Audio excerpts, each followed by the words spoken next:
دینا ناگزیر ہو جائے تو طلاق دینا ہی پڑتا ہے، لیکن اس کے باوجود اگر کوئی شخص اپنی بیوی کو برداشت کرتا رہے تو قیامت کے دن رب کی رحمتوں کا حقدار ہوگا۔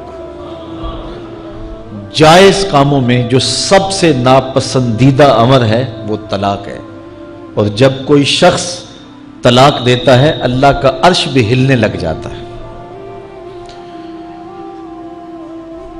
امرأہ مردودہ اس خاتون کو کہتے ہیں جس کے شوہر نے اس کو طلاق دے دی اور وہ اس قابل نہیں ہے کہ اس کا دوبارہ نکاح ہو سکے۔ پہلے ہی بڑی مشکل نکاح ہوا تھا، بدصورت تھی، جہیز نہیں لا سکی تھی، تو پہلے بڑی مشکل نکاح ہوا تھا، اب طلاق ہو گئی تو اب تو اور زیادہ امکان مشکل ہو گیا۔ تو وہ اپنے باپ کی دہلیز پہ بیٹھ گئی، آگے نکاح کا ارادہ بھی نہیں ہے چونکہ امکان باقی نہیں ہے۔ تو اس عورت کو شریعت میں کہتے امرأہ مردودہ، لٹائی گئی خاتون۔ حدیث میں آتا ہے کہ کل اس خاتون کے باپ کو اس کے گناہوں کی وجہ سے جہنم کا حکم ہوگا، تو یہ جہنم اور اپنے باپ کے درمیان آڑ بن کے کھڑی ہو جائے گی اور رب سے بحث کرے گی کہ میرے مالک تو نہ مجھے عقل دی نہ تو نے مجھے شکل دی، سسرال نے قبول نہ کیا اور خامن نے دھتکار دیا۔ یہ ایک بوڑھا باپ ہی تھا جو مزدوریاں کر کر کے میرا پیٹ پالتا رہا، اس کے بڑے گناہ ہوں گے لیکن مالک میں تو اس کو جہنم میں نہیں جانے دوں گی۔ اللہ سے لڑائی کرے گی، بحث کرے گی، اللہ اکبر، الجھاؤ پیدا کر دے گی۔ حدیث میں آتا ہے اللہ اس خاتون کی سفارش مان کے اس کے بوڑھے باپ کو جنت عطا فرما دے گی۔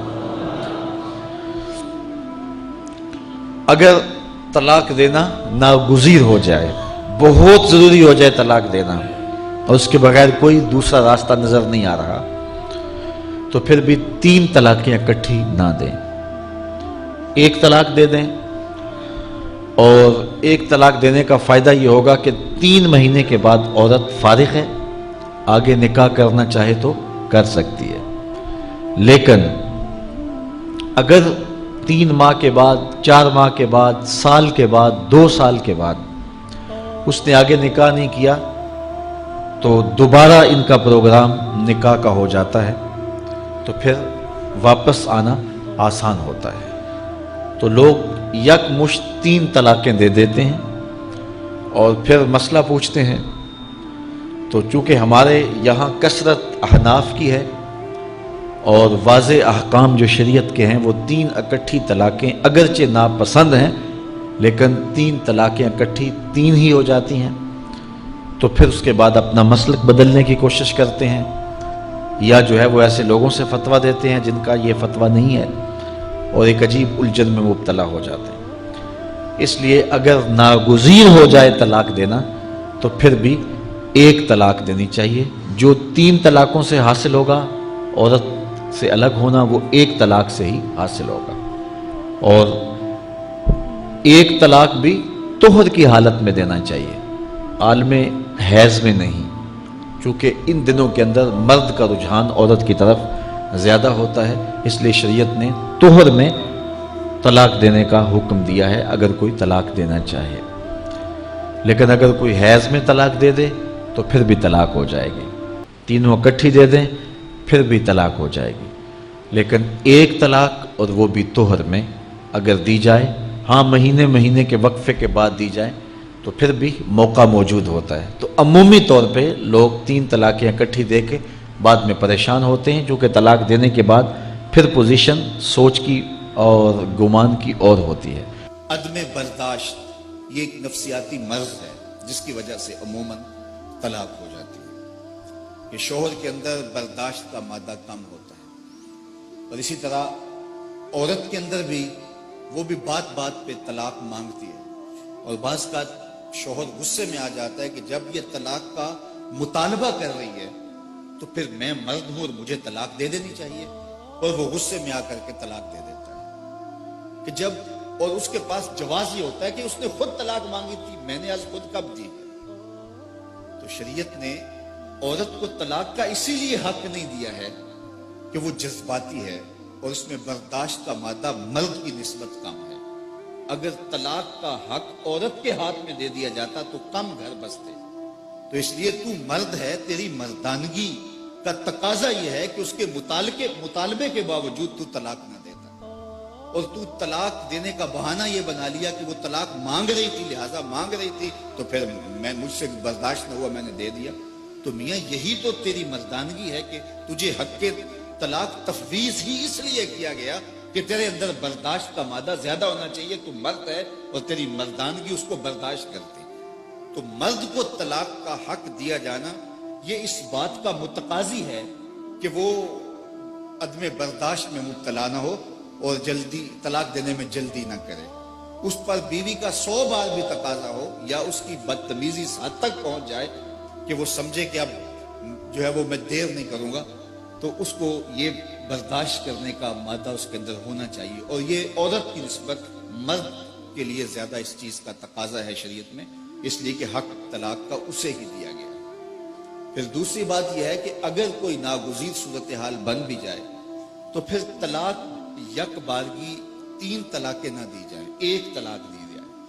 اور شریعت نے یہ جو ہمیں جو ہے وہ 3 دفعہ کر کے طلاق دینے کی تلقین کی ہے، تو اس کا فائدہ یہ ہوگا کہ عورت نے غصے میں آ کر کے تلخ مزاج ہونے کی وجہ سے یا کسی اور وجہ سے طلاق کا مطالبہ کر لیا اور شوہر نے طلاق دے دی تو کوئی بات نہیں ہے، 1 مہینے کے اندر اندر جو ہے وہ ان کا معاملہ زوجین کے والدین مل کے حل کر سکتے ہیں. معاشرے کے چیدہ چدیدہ ذمہ دار لوگ آگے بڑھ کے معاملے حل کر سکتے ہیں. کوئی حکم قائم کیا جا سکتا ہے جو معاملہ حل کر دے. اگر پھر بھی حل نہ ہو تو پھر دوسرے ماہ طلاق دی جا سکتی ہے، پھر اس کے بعد طلاق دی جا سکتی ہے. لیکن یک بارگی طلاق دے کر کے جو ہے وہ بیک جنبش قلم سارا معاملہ ختم کر دینا یہ دانش مندی نہیں ہے. اور اس کے اوپر قانون سازی بھی ہونی چاہیے کہ کسی کو یہ حق نہ دیا جائے کہ وہ 3 طلاقیں اکٹھی دے، 1 طلاق دی جائے تاکہ اس کے بعد جو حل ہے وہ موجود ہے. حضرت عیسیٰ بن موسیٰ ہاشمی اپنی بیوی سے بہت زیادہ پیار کرتے تھے. ایک دن 14ویں رات کا چاند چڑھا ہوا تھا تو بس سبقت لسانی کہہ لیجئے، کہنے لگے اگر چاند زیادہ حسین ہے تیرے سے تو تجھے 3 طلاقیں ہوں. بیوی نے فوراً پردہ کر لیا، حجاب اوڑھ لی، کہا کہ چاند تو پوری آب و تاب کے ساتھ چمک رہا ہے اور میری رنگت میں وہ چمک تو نہیں ہے، لہذا تو نے مجھے 3 طلاقیں دی تو طلاق واقع ہو. بڑے پریشان ہو گئے، رات بہت مشکل سے گزاری. صبح خلیفہ منصور کے پاس آ گئی کہ میں رات اپنی بیوی کو یہ کہہ بیٹھا ہوں تو اس کے بارے میں کیا حکم ہے. تو خلیفہ منصور نے علماء کو بلایا اور یہ مسئلہ سامنے رکھا. سب نے کہا طلاق ہو گئی کیونکہ بہت خوبصورت ہوگی لیکن چاند تو پھر بھی چاند ہے. ایک عالم خاموش بیٹھا رہا اور وہ شاگرد تھا حضرت امام اعظم ابو حنیفہ. سب نے کہا طلاق ہو گئی. منصور پوچھنے لگا کہ تم نہیں بول رہے ہو تو کہا بولوں، کہا ہاں بولو. انہوں نے کہا بسم اللہ الرحمن الرحیم والتین والزیتون وطور سینین وہذا البلد الامین لقد خلقنا الانسان فی احسن تقویم. اس عالم نے کہا کہ میرے رب نے قرآن میں کہا ہے ہم نے انسان کو سب سے زیادہ خوبصورت پیدا کیا ہے. احسن ہے، صرف حسین ہی نہیں ہے، احسن ہے. اس میں تفضیل کا صیغہ ہے، سپرلیٹو ڈگری جس کو کہتے ہیں، سب سے حسین پیدا کیا، اس سے آگے درجہ حسن کا نہیں ہے. تو کہا چاند جتنا مرضی حسین ہو اور اس کی بیوی چاہے کالی کلوٹی کیوں نہ ہو، انسان ہونے کے ناطے سے فرمایا کہ یہ چاند سے بھی زیادہ حسین ہے. تو خلیفہ منصور نے کہا جاؤ اپنی بیوی سے بھی کہہ دو کہ کوئی طلاق نہیں ہوئی ہے، تم پریشانی چھوڑ دو. تو اللہ نے انسان کو بہتر تقویم میں پیدا کیا اور جب پہلا انسان تخلیق کیا تھا اس کی عظمت کو دنیا کے اوپر بیان کرنے کے لیے فرشتوں کو حکم دیا اس روئے زمین پہ اور اس کائنات میں سب سے عزت والی مخلوق تم ہو، لیکن میں تمہاری پیشانی بھی حضرت آدم کے سامنے جھکانا چاہتا ہوں.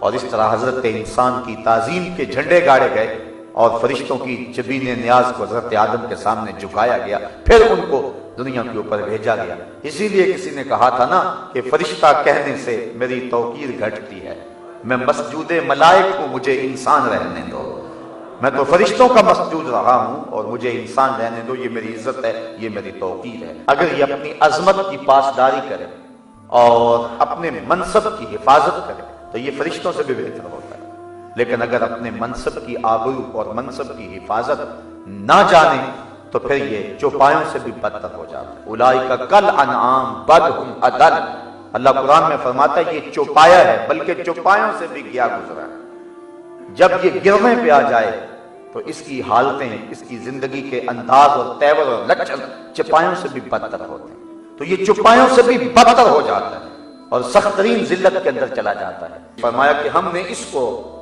احسن تقویم میں پیدا کیا ہے، اس کی صورت بڑی اچھی بنائی ہے، اس کی آنکھوں میں روشنیاں رکھی، اس کے کانوں میں نغمے رکھے، اس کی زبان کو بولنے کا انداز اور سلیقہ دیا، اس کو دھڑکتا ہوا دل دیا گیا، نظام تنفس دیا گیا، نظام انہضام دیا گیا، اس کو پٹھوں کا نظام دیا گیا، اس کو پکڑنے کے لیے ہاتھ دیے گئے، اس کو بولنے کے لیے زبان دی گئی، قوت ذائقہ دیا گیا، اس کو سونگھنے کے لیے ناک دی گئی ہے اور ناک کو منہ کے قریب رکھا گیا کہ جو کھانے لگا ہے اس کے اندر اگر تعفن ہے تو ناک فوراً اس کا احساس کر لے اور یہ فوراً پیچھے ہٹا دے، اس کے اندر کوئی گندی شے نہیں جانی چاہیے، اس لیے ناک کے ڈکنے منہ کے قریب رکھے تاکہ اس کے منہ میں گندی چیز نہ جائے۔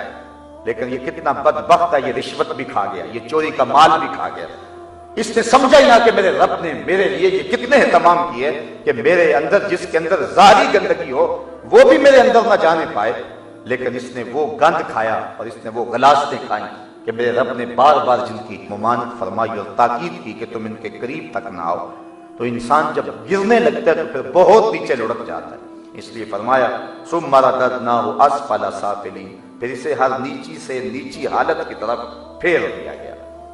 اللہ اکبر۔ علماء تفسیر نے اس سے مراد بڑھاپا بھی لیا ہے کہ پھر وہ بڑھاپے میں چلا گیا اور وہ جو بچپن والی حالت تھی پھر اسی حالت میں آ گیا، پھر قوا مدمحل ہو گئے، آنکھوں کی بینائی کم ہونے لگی، کانوں کے پردوں کے اندر وہ آواز اور وہ فہم کا جو نور رکھا گیا تھا وہ ماند پڑنے لگا، پھر اعضاء مدمحل ہو گئے، پھر ٹانگیں لڑکھڑانے لگی، ہاتھوں کی گرفت کمزور ہو گئی، پھر کڑیل جوان شخص جو تھا جب بڑھاپے کی طرف گیا تو اس کی کمر میں خم آنے لگا، پھر بالوں میں سفیدی اترنے لگی، پھر دانت گرنے لگے، پھر اسی عالم کے اندر جس طرح بچپن میں تھا پھر کسی کا محتاج ہو گیا، پھر گندگی میں پھڑ جاتا ہے تو خود اپنے آپ کو دھو بھی نہیں سکتا ہے، پھر ایک گھونٹ دودھ کا محتاج ہوتا ہے۔ زمانہ جس کا محتاج تھا آج اس نے پانی بھی مانگنا ہے تو لوگوں کے چہرے کے تیور دیکھتا ہے، تو زمانہ پھر اسی حالت میں اس کو پلٹا کے لے آیا۔ یہ ہے ثم رددناہ اسفل سافلین۔ اللہ اکبر۔ کاش کہ انسان بوڑھوں کو دیکھ کر اپنی زندگی کو اللہ کی دہلیز پہ لے آئے، کاش کہ بچوں کو دیکھے تو اپنی زندگی کو روشنی دے لے، لیکن انسان اگر عبرت پکڑنے لگے تو عبرت پکڑ لیتا ہے اور نہ پکڑنے پہ آئے تو اس کے سامنے بڑے بڑے واقعات بھی ہو جائیں لیکن یہ عبرت کا نور حاصل نہیں کر سکتا ہے۔